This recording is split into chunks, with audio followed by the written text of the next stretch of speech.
સો hi friends, આજના વિડીયોમાં આપણે ગુજરાતમાં BSc nursing, GNM, ANM, physiotherapy વગેરે નર્સિંગ અને પેરામેડિકલ એડમિશન વિશેની લાયકાતને લગતી, વેબસાઇટને લગતી જે તમે માર્ક્સ જે તમારા ખાસ કરીને પ્રશ્નો હોય છે કે મેરિટ કઈ રીતે બને છે અથવા માર્કશીટમાં અમારા જે માર્ક છે કઈ રીતે કાઉન્ટ થશે, એના પર જે પણ તમારા પ્રશ્નો છે એના પર ચર્ચા કરવાની છે. અને નર્સિંગ માટે એટલે કે પેરામેડિકલ માટેના ફોર્મ ભરવાની પ્રોસેસ ક્યારે ચાલુ થશે એની પર આપણે સંપૂર્ણ માહિતી છે લેવાના છીએ. આ ચેનલમાં તમને એડમિશન, સ્કોલરશિપ અને હોસ્ટેલ વિશેની 100% રિયલ માહિતી મળતી હોય છે. તો જો તમે ચેનલમાં ન હોય તો ચેનલને સબસ્ક્રાઈબ કરી રાખજો. જે નાના નાના ટોપિક પર હું વિડીયો નથી બનાવી શકતો એની તમામ અપડેટ હું ઇન્સ્ટાગ્રામ પેજમાં આપતો હોઉં છું, તો ઇન્સ્ટાગ્રામ પેજને પણ ફોલો કરી લેજો. હવે હું ટૂંકમાં તમને જે લાયકાત છે એના વિશે સંપૂર્ણ માહિતી આપી દઉં. ખાસ કરીને મેં બીએસસી નર્સિંગ, જીએનએમ પર સ્પેશિયલ વિડીયો બનાવેલા છે, પરંતુ ઘણા બધા વિદ્યાર્થીઓ છે કે જેણે વિડીયો ના જોયો હોય. તો જે પણ વિદ્યાર્થીઓને એએનએમમાં એડમિશન લેવાનું હોય તો એએનએમમાં ફક્ત બહેનો જ ફોર્મ ભરી શકે છે, એમાં બોયઝને એડમિશન મળતું નથી. અને તમે કોઈપણ પ્રવાહમાંથી પાસ કર્યું હોય તો તમે એએનએમમાં એડમિશન લઈ શકો છો. જીએનએમની વાત કરીએ તો ધોરણ 12મું છે એ તમે પાસ આઉટ કરેલો હોવું જોઈએ. કોઈપણ પ્રવાહમાંથી તમે પાસ કર્યું હોય તમે જીએનએમમાં એડમિશન લઈ શકો છો, પરંતુ ઇંગ્લિશ વિષય છે એ તમારો કમ્પલસરી હોવો જોઈએ. એમાં જે જનરલ કેટેગરીમાં આવતા હશે એને 40% હોવા જોઈએ અને રિઝર્વ કેટેગરીમાં હશે એને મિનિમમ 35% હોવા જોઈએ. ત્યાર પછી જે વિદ્યાર્થીઓને બીએસસી નર્સિંગમાં એડમિશન લેવાનું હોય તો એણે ફિઝિક્સ, કેમિસ્ટ્રી, બાયોલોજી અને ઇંગ્લિશ વિષય સાથે એને 12મું ધોરણ પાસ કર્યું હોવું જોઈએ, એટલે કે સાયન્સ સ્ટ્રીમમાંથી આવેલા હોવા જોઈએ. એમાં જે વિદ્યાર્થીઓ જનરલ કેટેગરીમાં આવતા હશે એને 45% અને રિઝર્વ કેટેગરીમાં છે એને 40% હોવા જોઈએ. ત્યાર પછી જે ફિઝિયોથેરાપી છે, બીએનવાય છે, બીઓ, બીઓટી છે વગેરે માટે પણ સાયન્સ છે કમ્પલસરી છે અને ઇંગ્લિશ વિષય છે તે હોવો જોઈએ. બીઓ અને બીસીએલપી માટે પણ તમારે સાયન્સ હોવું જોઈએ અને ઇંગ્લિશ વિષય છે તે કમ્પલસરી હોવો જોઈએ. ટૂંકમાં કહું તો બીએસસી નર્સિંગ માટે સાયન્સ સ્ટ્રીમ હોવું જોઈએ ઇંગ્લિશ વિષય સાથે. જીએનએમમાં એડમિશન લેવા માંગતા વિદ્યાર્થીઓને કોઈ પણ પ્રવાહમાંથી પાસ આઉટ થયેલા હોવા જોઈએ અને ઇંગ્લિશ વિષય છે તે હોવો જોઈએ. હવે જે ખાસ કરીને મને પ્રશ્નો પૂછવામાં આવતા હશે વિજ્ઞાન પ્રવાહના વિદ્યાર્થીઓ માટે કે સર અમારા માર્ક છે કઈ રીતે કાઉન્ટ થશે, તો જ્યારે પણ તમે ફોર્મ ભરશો, જ્યારે પણ આની પ્રોસેસ ચાલુ થશે ત્યારે હું લાઈવ પ્રોસેસનો વિડીયો બનાવી દઈશ. તમારે ગયા વર્ષનો વિડીયો જોવો હોય કે કઈ રીતે ફોર્મ ભરવાનું રહેશે, કઈ રીતે તમારે માર્ક્સ નાખવાના છે, તો એ વિડીયો તમને પ્લેલિસ્ટમાં મળી જશે. આ વર્ષે થોડાક અપડેટ થશે તો એના પર પણ હું વિડીયો છે બનાવી દઈશ. હું તમામ અપડેટ છે એ સ્ટેપ બાય સ્ટેપ તમને આપતો રહીશ. જ્યાં સુધી તમને કોલેજ, સ્કોલરશિપ ને હોસ્ટેલ ના મળે ત્યાં સુધી સંપૂર્ણ વિડીયો ચેનલમાં આવતા રહેશે. તો જે અહીંયા તમારી માર્કશીટ તમે જોઈ શકો છો એ મુજબ જે તમારી થિયરીના માર્ક હતા એ જે તમને 100માંથી આવે એટલે કે 100માંથી જે માર્ક આવ્યા હશે એ તમારી થિયરીના નાખવાના રહેશે.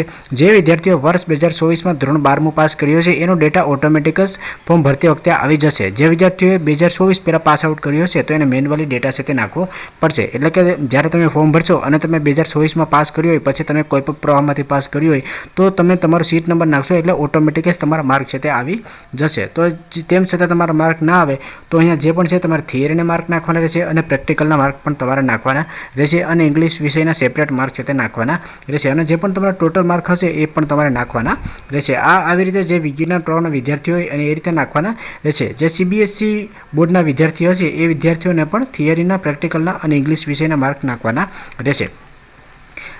ત્યાર પછી આપણે જે વિદ્યાર્થી એનઆઈએસના સ્ટુડન્ટ હોય તો એનઆઈએસના વિદ્યાર્થીઓને પણ સેમ પ્રોસેસ રહેશે. થિયરીના, પ્રેક્ટિકલના, ઇંગ્લિશ વિષયના માર્ક નાખવાના રહેશે અને એનઆઈએસમાં થિયરી અને ટીએમએના માર્ક ટોટલ કરીને નાખવાના રહેશે. જે સામાન્ય પ્રવાહના વિદ્યાર્થીઓ જે જીએનએમમાં કે એએનએમમાં અન્ય પ્રવાહમાં એડમિશન લેવા માગતા હોય તો એને ટોટલ માર્ક છે એ નાખવાના રહેશે અને એ વિદ્યાર્થીઓને ઇંગ્લિશ વિષયના સેપરેટ માર્ક છે તે નાખવાના રહેશે. એ હું જ્યારે લાઈવ પ્રોસેસનો વિડીયો બનાવીશ ત્યારે પણ તમે લોકો સમજી જશો. હવે ક્યાં ક્યાં ડોક્યુમેન્ટની તમારે જરૂરત પડશે જે તમે ફોર્મ ભરતી વખતે, તો એક તમારો ઈમેલ આઈડી છે એની જરૂરત પડશે, તમારા મોબાઈલ નંબરની જરૂરત પડશે, ધોરણ 12ની તમામ પ્રયત્નનું ઓરિજિનલ માર્કશીટ જોશે. એટલે કે તમે એક પ્રયત્ન પરીક્ષા પાસ કરી હોય તો એક પ્રયત્નને વધારે પડતા પ્રયત્ન પરીક્ષા પાસ કરી હોય તો તમામ પ્રયત્ન ઓરિજિનલ માર્કશીટ જોશે અને તમારે ડોક્યુમેન્ટ વેરિફિકેશન માટે હેલ્પ સેન્ટર પર જવાનું રહેશે. એ જ્યારે ફોર્મ ચાલુ થશે ત્યારે હું તમને સંપૂર્ણ સમયપત્રક સાથે સમજાવી દઈશ. તો તમે ચેનલમાં છે એ વિડીયો જોવાનું રાખજો જેથી કરીને કાંઈ પણ પ્રકારનો પ્રશ્ન રહે નહીં અને ચેનલમાં ન હોય તો ચેનલને સબસ્ક્રાઈબર પણ કરી રાખજો. ધોરણ 10ની તમામ પ્રયત્નોની ઓરિજિનલ માર્કશીટ જોશે, તમારું સ્કિલ લિવિંગ સર્ટિફિકેટ જોશે. ત્યાર પછી જે પણ કેટેગરીમાં તમે આવતા હોય એ તમારો જાતિનો દાખલો જોશે. જે વિદ્યાર્થીઓ એસીબીસી કેટેગરીમાં આવતા હોય એને નોન ક્રિમિનલ સર્ટિફિકેટ જોશે. ઈડબ્લ્યુએસમાં આવતા હોય એને ઈડબ્લ્યુએસનું સર્ટિફિકેટ જોશે.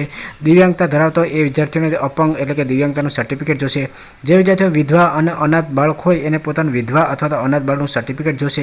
જે વિદ્યાર્થીઓ સંરક્ષણ કર્મચારી હોય કે જેના માતા પિતા છે એ સંરક્ષણ કર્મચારીમાં હોય તો એનો ડોમિસાઇલ સર્ટિફિકેટ જોશે અથવા તો સક્ષમ અધિકારી દ્વારા જારી કરેલું બોનીફાઇડ પ્રમાણપત્ર જોશે. આ જે દિવ્યાંગ, વિધવા, અનાથ અને સંરક્ષણ કર્મચારી એ જેને લાગુ પડતું હોય એના માટે છે, તમામ વિદ્યાર્થીઓ માટે નથી. ત્યાર પછી તમારો ફોટોગ્રાફ જોશે અને તમારી સિગ્નેચર છે એની જરૂરત પડશે. હવે ખાસ કરીને તમારો મને એક પ્રશ્ન ઇન્સ્ટાગ્રામમાં વધારે પૂછવામાં આવે છે કે સર ફોર્મ ભરવાનું ક્યારે પ્રોસેસ ચાલુ થશે, તો મેં ત્યાં ઇન્સ્ટાગ્રામમાં સ્ટોરી રાખીને તમને સમજાવ્યું હતું. હું તમામ અપડેટ સ્ટોરી રાખીને આપતો હોઉં છું, તો ત્યાં સ્ટોરી જોવાનું તમે રાખજો.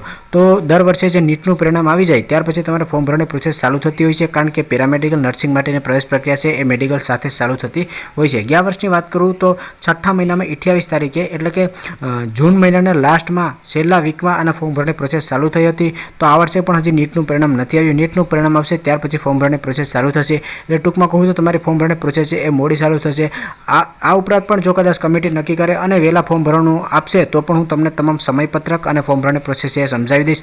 તમારે શું કરવાનું છે, કોલેજ પસંદગી કઈ રીતે કરવાની છે, સ્કોલરશિપનું ફોર્મ તમારે કઈ રીતે ભરવાનું છે, હોસ્ટેલમાં એડમિશન માટે તમારે શું કરવાનું છે, સંપૂર્ણ વિડીયો હું તમને આપતો રહીશ. કોઈ પણ અપડેટ તમારે મિસ થશે નહીં. તો ટૂંકમાં કહું તો ગયા વર્ષે જૂન મહિનાના લાસ્ટ વીકમાં એટલે કે 28 ફોર્મ ભરવાની પ્રોસેસ ચાલુ થઈ હતી. આ વર્ષે નીટનું પરિણામ આવશે ત્યાર પછી પણ આવી શકે અને એની પહેલાં પણ આવી શકે, પરંતુ દર વર્ષની વાત કરું તો નીટના પરિણામ પછી ફોર્મ ભરવાની પ્રોસેસ છે તે ચાલુ થતી હોય છે.